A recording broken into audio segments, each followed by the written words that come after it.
నాయనా ఆదిత్య, అమ్మా బాగున్నావా? బాగున్నాను. పొద్దున్నే వస్తాం అనుకున్నావు, ఇంత ఆలస్యమైందే. మధ్యలో కార్ ట్రబుల్ ఇచ్చింది. ఎలా ఉన్నావు ఆదిత్య? ఓ పెద్దదినా చిన్నదినా, మీరెలా ఉన్నారు? బాగున్నాం. ఎరా తమ్ముడు, ఇదేనా రావటం? అవునన్నయ్య. సిటీ లైఫ్ ఎలా ఉంది? బాగుంది. తమ్ముడు చదువు పూర్తయినట్టేనా? అయిపోయిందన్నయ్య. Very good. కొంచెం పని ఉంది, సాయంత్రం కూర్చొని మాట్లాడుకుందాం. ఓకే? అలాగే అన్నయ్య. అలా బయటికి వెళ్ళి వస్తానమ్మా. అలాగే. బాబు గారు కాఫీ. ఆయా బాగున్నావా? మీ దయ వల్ల బాగానే ఉన్నాను బాబు. అవును, నాగలక్ష్మి మన ఊరికి నాగదేవత విగ్రహం తీసుకొచ్చిందట కదా? ఆహా, అప్పుడే ఈ విషయం నీ వరకు వచ్చింది. బజార్లో మన ఊరి వాళ్ళు కనిపించి చెప్పారమ్మా. అలాగా జనానికి వేరే పనే ఉంది. రాళ్ళకి రప్పలకి బొట్లు పెట్టి దేవుడని ప్రచారం చేయడం నేను నమ్మను. మనకు నమ్మకం లేకపోవచ్చు వదినా, మెజారిటీ జనం నమ్ముతున్నారు, దాన్ని మనం కాదనలేం. నాగలక్ష్మి చేసిన పని వల్ల ఊరికి ఎంతో మేలు జరుగుతుందని చెప్పుకుంటున్నారు. ఆ ఊళ్ళో వాళ్ళ మాటకేం గాని నువ్వు వెళ్ళి స్నానం చేసిరా నాయన, నేను టిఫిన్ రెడీ సరే చేస్తాను. అమ్మా. పదండి.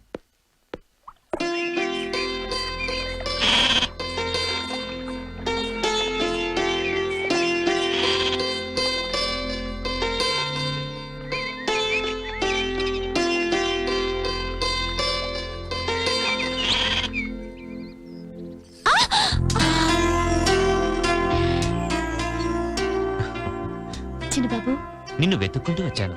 అంత లేదు కానీ ఇంకో మాట చెప్పమ్మా. నీ మీదొట్టు. ఇంకేంటి విశేషాలు? అనగనగా సిరిపల్లె, ఆ ఊర్లో నాగలక్ష్మి అనే ఒక అమ్మాయి ఒంటరిగా నాగుల కోనకు వెళ్లి. నీకెలా తెలిసింది? తెలిసిపోయింది, నువ్వు చేసిన ఘనకార్యం. ఘనకార్యం కాదు, శుభకార్యం. ఏదో ఒక కార్యంలే, నలుగురు మెచ్చుకునే మంచి పని చేసి నువ్వు ఈ ఊరికి హీరోవి అయిపోయావు. I like you. ఆకు, ఎవరైనా చూస్తారు. చూడని మొండి.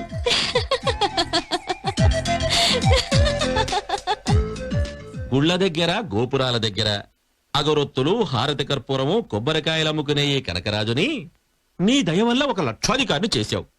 ఈ హైటెక్ సిటీలో కోటీశ్వరునిగా చెయ్యి. బిర్లా మందిరం పక్కనే ఓ కనకరాజు మందిరం కట్టిస్తాను. ఈ రోజు ఒక మంచి పార్టీ తగిలి నీ చెప్పిన రేటుకి ఠకీమని ఒప్పుకునేలా చేసి నన్ను అనుగ్రహించు స్వామి.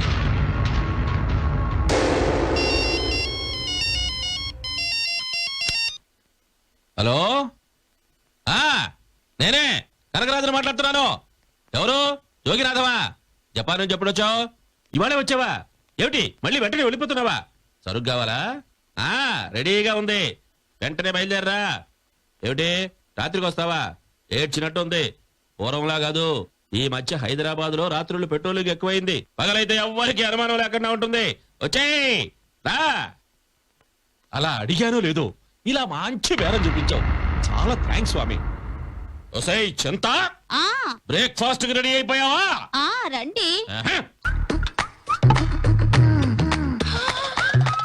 పొద్దున్నే టిఫిన్ అంటూ బ్రాంతి తాగే వాళ్ళని మిమ్మల్ని చూశాను.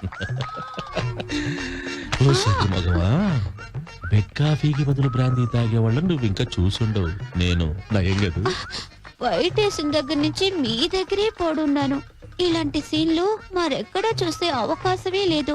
నాకు తెలియక అడుగుతాను, ఇలా ప్రొద్దున్నే బ్రాందీలు, విస్కీలు ఎందుకు తాగుతారు? చేసే వ్యాపారంలో టెన్షన్లు తట్టుకోవడానికి. నేనుండగా మీకు ఎందుకంత టెన్షను? ఎంతకాలం అని ఇలా ఒంటరిగా ఉంటారు? నన్ను కట్టుకోండి. నిన్న నాకేం తక్కువ? ఇంటి పని, వంట పని, రాత్రులు తోడుండే పని అన్ని నేనే చేస్తున్నానుగా. ఇంట్లో ఇల్లాలేనో వంటింట్లో ప్రియురాలేనో నేనే కదా. రెచ్చిపోకో. లిమిట్స్ లో ఉండు. హైదరాబాద్ లో ఉన్నాను కదా అని జీవితాల్ని కబ్జా చేయకో. చూడు, వచ్చింది పోలీసులో పార్టీయో కిటికీలో నుంచి చూసి కన్ఫర్మ్ చేసుకున్న తర్వాత తలుపుతీ. వెళ్ళ.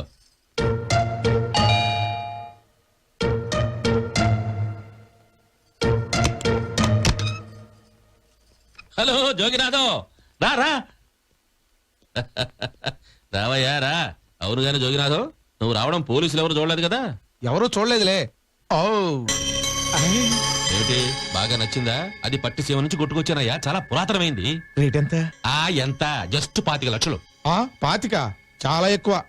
నీకు డాలర్స్ లో అంతకంటే ఎక్కువ వస్తుందిగా. సర్లే, నీతో మాట్లాడేందుకు గానీ ఇదిగో డబ్బు. అమ్మా కవిత, మొన్నేవో డబ్బులు అడిగావుగా, ఇదిగో. సరిపోతాయా? సరిపోతాయి నాన్న. సరిత, నువ్వు నెక్లెస్ అడిగావు, నీకు నెక్లెస్ రెడీ. ఎప్పుడు ఏదడిగినా లేదనకుండా ఇస్తున్నావు. థ్యాంక్స్ నాన్న. ఆయన పోయిన దగ్గర నుంచి ఈ కుటుంబాన్ని నువ్వే ఆదుకుంటున్నావురా కనకం. మీరు ఏమైనా నాకు పరాయి వాళ్ళంటే స్వయాన తోడబుట్టిందానివి. పైగా నా కూతుళ్ళిద్దరిని కోడళ్ళుగా చేసుకుని 2 కళ్ళలాగా చూసుకుంటున్నావు. అవును గాని సిటీ నుంచి నా ముద్దుల బుల్లి మేనలుడు వచ్చాడంటగా, ఏడివాడు? హాయ్ మావయ్య. రాలుడు, నువ్వు ఒక్కడివేనయ్యా మన ఇంట్లో బాగా చదువుకున్నాడువి. అవును గాని చదువు అయిన తర్వాత ఏం చేద్దాం అనుకుంటున్నావు? అమెరికా వెళ్ళాలనుకుంటున్నాను. మంచి ఐడియా. దీపం ఉండగానే ఇల్లు చక్క పెట్టుకోవాలి. యుద్ధం వచ్చింది కదా, డాలర్ రేటు పడిపోకుండానే సంపాదించుకోవాలి. మీకెప్పుడు సంపాదన మీదే దృష్టి మావయ్య. అసలు ఈ ప్రపంచాన్ని నడిపించే ఇంధనమే డబ్బయ్యా. అమెరికాలో నాకు తెలిసిన ఫ్రెండ్ ఒకడు ఉన్నాడు. ఉండు, ట్రై చేస్తా. హలో బాబిరాజు, నేనురా ఇండియా నుంచి కనకరాజుని మాట్లాడుతున్నాను. ఇదిగో, నా మేనల్లుడికి అమెరికాలో మంచి ఉద్యోగం చేయాలని కోరికగా ఉందరా. నువ్వు సాయం చేయాలి, అలాగేనా? Thank you. అక్క సామాన్యుడు గాడు. అల్లుడు, వీసా, టికెట్, నీ జాబు అన్ని తనే చూసుకుంటానన్నాడయ్యా. అతనికి పెద్ద పెద్ద కాంటాక్ట్స్ ఉన్నాయి. నా మాట కాదండు, అతి త్వరలో నీకు అమెరికాకి పిలుపొచ్చేస్తుంది అల్లుడు. కాస్కా. థ్యాంక్ యూ మావయ్య, థ్యాంక్ యూ. అలాగే వాడి పెళ్లి కూడా జరిపించేస్తే. ఆ విషయమే నాకు కొంచెం బాధగా ఉందక్క. ఏం కనకం? నాకే గనక 3వ కూతురు ఉంటే వీడికి ఇచ్చి పెళ్లి చేసి హాయిగా ముగ్గురిని ఇక్కడే చూసుకునేవాడిని కదక్క. అవునరా కనకం. అయినా ఇప్పటికీ మించిపోయిందేమీ లేదు. నాకు తెలిసిన కోటీశ్వరుడు ఒకడు ఉన్నాడు, వాడికి ఒకే ఒక కూతురు. ఆ సంబంధం ఖాయం చేసేద్దాం. అయితే వెంటనే మాట్లాడేసామా? మావయ్య తొందరపడదు, నేను అప్పుడే పెళ్లి చేసుకోను. మంచి సంబంధం అనుకున్నప్పుడు దొరకదు. కనకం నువ్వు కానీ. మావయ్య తొందరగా చేసేద్దాం. అరే, అప్పుడే నాకు పెళ్ళొద్దంటే వినిపించుకోరేంటి? ఏంట్రా వినేది? మావయ్య చెప్పిన సంబంధం చాలా మంచి సంబంధం, హాయిగా పెళ్లి చేసుకో. అవునరా తమ్ముడు, వాడు అలాగే అంటాడు గాని నువ్వు ఖాయం చేసే. ఈ మాఘ మాసంలోనే పెళ్లి చేసేద్దాం. శుభం. నేను వెంటనే వెళ్ళి అన్ని విషయాలు మాట్లాడేస్తాను. అమెరికా కాలా? కాదు, ఆఫ్ఘనిస్తాన్ కాదు. లేడం చేసుకుంటాడు. హలో,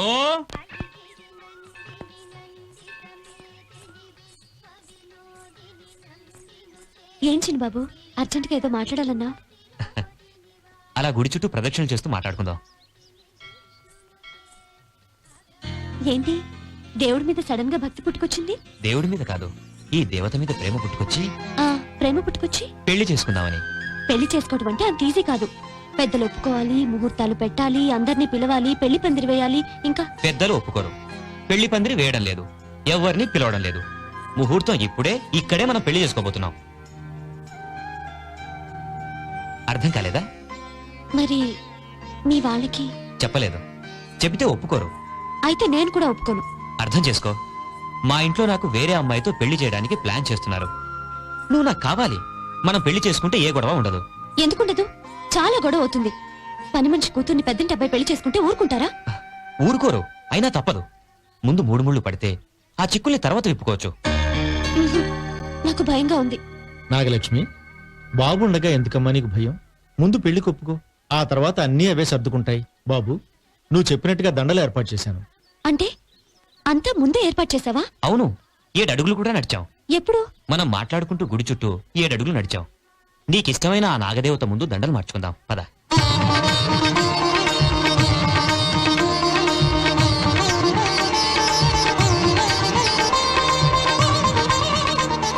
దీర్ఘ సుమంగళి పుత్ర పౌత్రాభివృద్ధిస్తూ.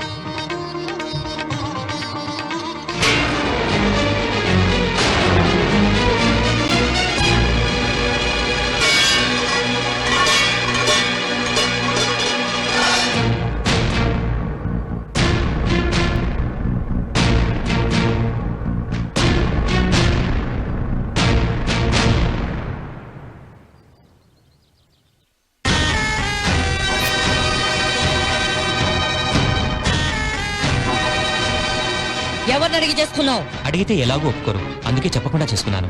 ఇప్పుడు మాత్రం ఈ పెళ్లి మేము ఒప్పుకుంటాం అనుకుంటున్నావా? ఒప్పుకుంటారని అనుకుంటున్నాను. అనుకోరా, నీ ఇష్టం వచ్చిందని చేసుకొచ్చావు కదా, మేము కూడా చచ్చామనుకో. ఈ టైంలో చావు మాటలు ఎందుకన్నయ్యా? పెద్ద మనసుతో మమ్మల్ని దీవించండి. అవునన్నయ్య, దీవించచ్చుగా. నువ్వు నోరుమై. ఏంట్రా దీవించేది? ఒక పని మనిషి కూతురు పెళ్లి చేసుకొచ్చి దీవించమంటే? అది కాదన్నయ్య, నన్ను అర్థం చేసుకోండి. ఏంట్రా నిన్ను అర్థం చేసుకునేది? మావయ్య నిక్షేపం లాంటి సంబంధం తీసుకొస్తే అది కాదని? ఈ బికారి దాన్ని రూపాయికి ఠికానా లేదని చేసుకొస్తావా? మనం తినగా మిగిలిన ఎంగిల్ కూడి తినేదాన్ని మన ఇంటి కోడలుగా తీసుకొస్తావా? మన కుటుంబం ఎక్కడ, దీని కుటుంబం ఎక్కడ? ఊళ్ళో వాళ్ళందరూ దీన్ని ఇదేమో ఇదే అదని అనుకుని నీ కూతురు నా కొడుకు మీదకి ఉచ్చుకొల్పావు అవునా? లేదమ్మా ఆ విషయం నాకు తెలీదు. తెలిస్తే అప్పుడే దాన్ని కట్టడి చేసి దాని కాళ్ళు విరగొట్టేదాన్ని. ఓ ఏమీ తెల నంగనచ్చలాగా నువ్వు నాటకం ఆడకు. అసలు తెరవను కాబట్టి నాటకం అంతా నువ్వే ఆడిచుంటావు. మొగుడు లేడు కానీ కట్టం ఇవ్వలేవు, కనీసం పెళ్లి ఖర్చు కూడా పెట్టలేవు. కాబట్టి అన్ని కలిసి వస్తాయని దీన్ని మా వాడి మీద తోలుంటావు. నీ వల్ల ఎన్ని మాటలు అనిపించుకోవాల్సి వచ్చిందో చూడవే. ఇంతవరకు ఎవరితోనూ ఒక్క మాట అనిపించుకోకుండా బ్రతికాను. ఇప్పుడు నీ వల్ల పడరాని మాటలు పడ్డాను. నిన్ను కన్నందుకు బాగా బుద్ధి చెప్పేవే.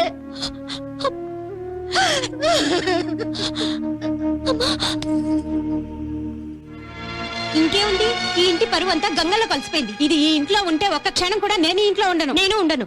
ఆగండి, నేనెందుకు బయటికి వెళ్ళడం? దీన్నే ఇంట్లో నుంచి బయటికి గంటుతారు. ఈ పెళ్లి నేను ఒప్పుకోనంటే ఒప్పుకోను. నీకేమైనా పిచ్చి పట్టిందా? అవునరా, పిచ్చే పట్టింది. అవును నీకు పిచ్చే. ఆదిత్య, మావయ్య నువ్వైనా అమ్మకి నచ్చ చెప్పు. చెప్పడానికి ఏముందిరా, నా మాట పడిపోయింది. అందరికీ పెద్ద షాక్ ఇచ్చావుగా. ముందు మీరు లోపలికి పదండి.